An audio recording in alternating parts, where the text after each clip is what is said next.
এখনও বিজয়া দশমী চলছে। বাড়িতেই যখন তিল রয়েছে, গুড় দিয়ে একটু চাক বানিয়ে নিই। তো অর্গানিক তিল নিয়ে নিয়েছি কিছুটা। খুব কম তাপে ধীরে ধীরে তিলটা একটু নেড়ে নেবো। তিল থেকে বেশ সুগন্ধ আসছে, তিলের রঙটাও পাল্টে গেছে, বেশ তিলগুলো ফুলে ফুলে এসেছে। এই সময় আমি নামিয়ে নিয়ে একটা কড়াই বসিয়ে সামান্য ঘি লাগিয়ে দেবো। খাঁটি আখের গুড় নিয়ে নিয়েছি। সামান্য জল দিয়ে গুড়টা এখন গলুক, আমি সেই সময় প্লেটে একটু ঘি লাগিয়ে নিচ্ছি।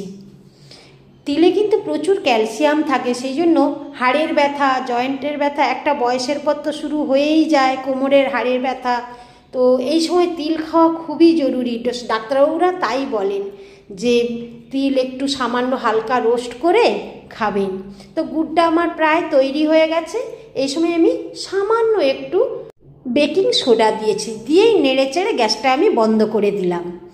এই গরম অবস্থাতেই দিয়ে দেবো তিলগুলো। এবার ভালো করে গুড়ের সাথে মিশিয়ে নেব। এই খাবারটা খেতে আমার ভীষণ ভালো লাগে। দোকানের কিনে খেলে তো বালি কিচকিচ করে, কিন্তু এটা আমার ভীষণ পছন্দের একটা খাবার। তো তৈরি হয়ে গেছে, এখনও খুব গরম হয়েছে। আমি ওই ঘি মাখানো প্লেটে নামিয়ে নিলাম। এবার একটু হাতের মধ্যে ঘি লাগিয়ে খুন্তি থেকে যেগুলো জড়িয়ে আছে ওগুলো আমি ছাড়িয়ে নিচ্ছি।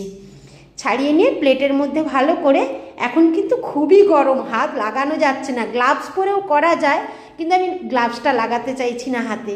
ছুরিতে একটু ঘি মাখিয়ে নিলাম, নিয়ে পিস পিস করে কেটে নেব। এখনও গরম রয়েছে, ঠান্ডা হলে একেবারে মুচমুচে ভীষণ সুস্বাদু হয়, মানে ভেঙে যায় একেবারে হাতে ধরলেই। আমি ছোট ছোট করে কেটে নিচ্ছি। এই লক্ষ্মী পুজো বা বিজয়া দশমী এই ধরনের খাবার বাড়িতে থাকলে বেশ ভালো লাগে, কিন্তু যখন খুশি খাওয়া যায়।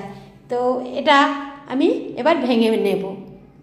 এখনও গরম রয়েছে কিছুটা, সেই জন্য টান টান রয়েছে, কিন্তু ঠান্ডা হলে একেবারে ভেঙে যাবে। যেমন পিস করা রয়েছে সেই রকমই ভেঙে যাবে। এখন হালকা গরম রয়েছে, কিছুটা টান রয়েছে, ওই জন্য ঠান্ডা হলে একেবারে সুন্দর মুচমুচে। এক এক করে পিস করে নিচ্ছি, হয়ে গেছে সব।